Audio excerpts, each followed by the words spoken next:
unthinkable. Hey, let's hit this last piece real quick. Major League Baseball Hall of Fame. I think it's a joke. It's a bigger joke than the Basketball Hall of Fame in a totally different direction. The Basketball Hall of Fame lets everybody in. Yeah, I mean, exactly. I think we all agree. Yeah, if you had a cup of coffee in the NBA and you had a big name, you got a signature shoe, you're probably getting in the Hall of Fame. If Gilbert Arenas didn't have the guns, he's probably in the Basketball Hall of Fame. Why was I literally, when you just said the cup of coffee, the first person I thought of, I was like, Gilbert Arenas probably would be in the Hall of Fame if that didn't. That is fucking crazy. Nah, it is. No, seriously, that was when you just were saying that, I swear that I was thinking of Gilbert Arenas, and I was a big Gil fan, by the way, growing up. I loved the whole Zero to Hero Adidas campaign. It was great. That's why he chose the number 0, because he felt like a zero.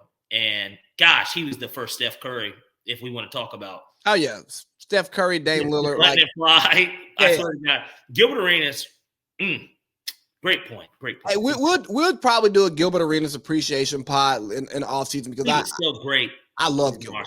Hibachi, and then God, I used to love, outside of Kobe, man, I used to fucking love Gilbert Arenas. Same, man. But anyways, Big Papi is getting inducted in a Hall of Fame. Good for him. Happy for Big Papi. And no surprise. I mean, he's the first ballot for sure. But he popped up in one report of illicit use. Yeah. But I don't care.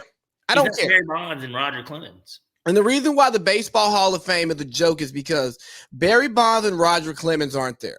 But the steroids, the purity of the game. Guess what? The game wasn't pure, and you can't tell the story of Major League Baseball without talking about Roger Clemens. You can't tell the story of Major League Baseball without talking about Barry Bonds. Barry Bonds, his records still stand, and there's no asterisk. So baseball media, get off your fucking high horse and give players credit for being great. They were part of the greatest era of baseball. Again, late 90s, early to mid 2000s. Best time to be alive, let me tell you.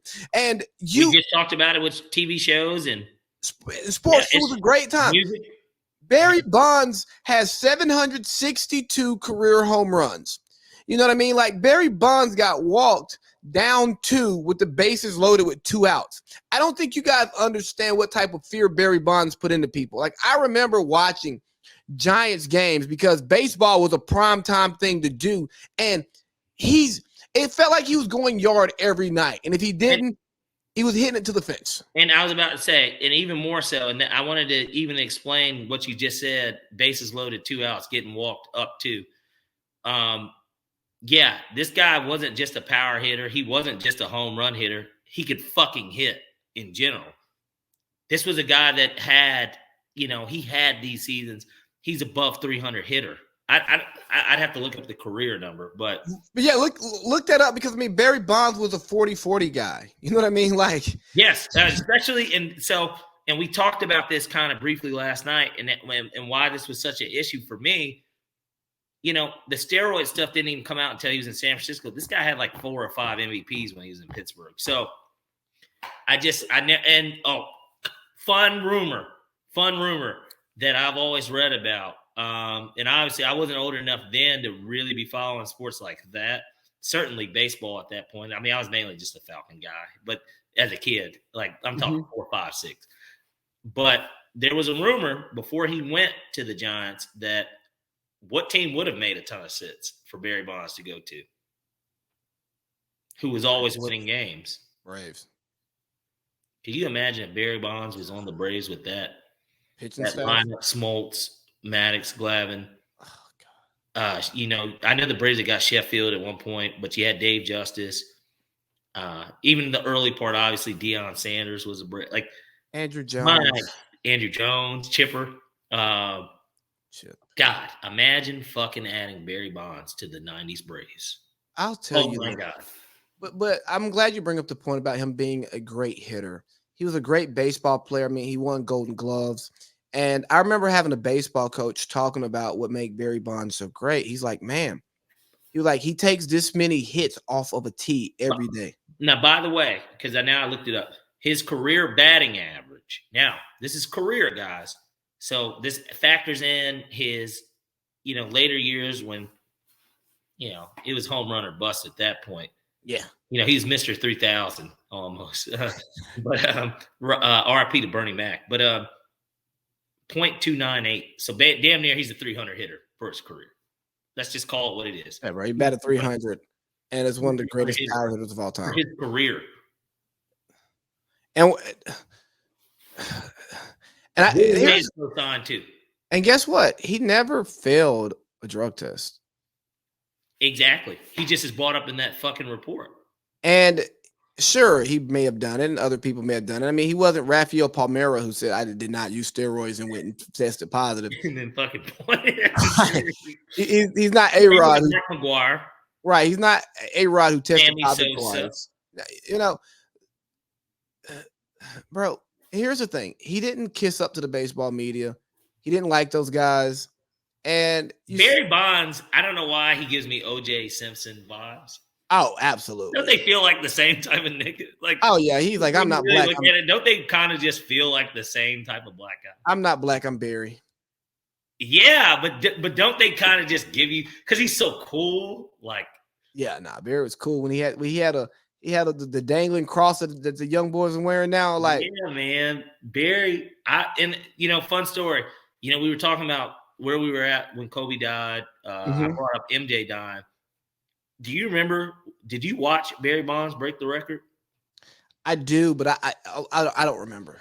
I remember watching. I just don't remember where I was. I assume I was in my room. I was fucking here at my parents' house, obviously because I was living here when that happened. But we were in our kitchen watching it, and I still have my Sports Illustrated cover of him breaking that record at my house today. I have like a couple of different ones that I kept because I was a big Sports Illustrated guy. Rick Riley, being a writer for them. I've got baseball cards. I have a Barry Bonds baseball card. And I'm not just like this huge Barry Bonds fan or anything. I don't want anyone to get confused with it because there is no biasness here either. I just think that it's an injustice for a guy like him that's got 7 MVPs and Roger Clemens. Let's not forget Roger Clemens either. Roger Clemens, the bloody sock. That's Kurt Schilling, but. Oh, no, you're right. That is Kurt Schilling. I'm tripping. But they were on that. Look, Roger Clemens was a Yankee, I guess, when Kurt Schilling had the bloody sock. Yes.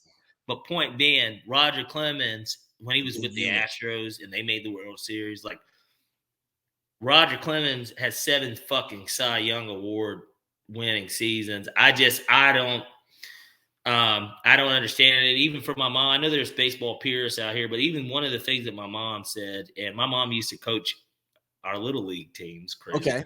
She was the coach. And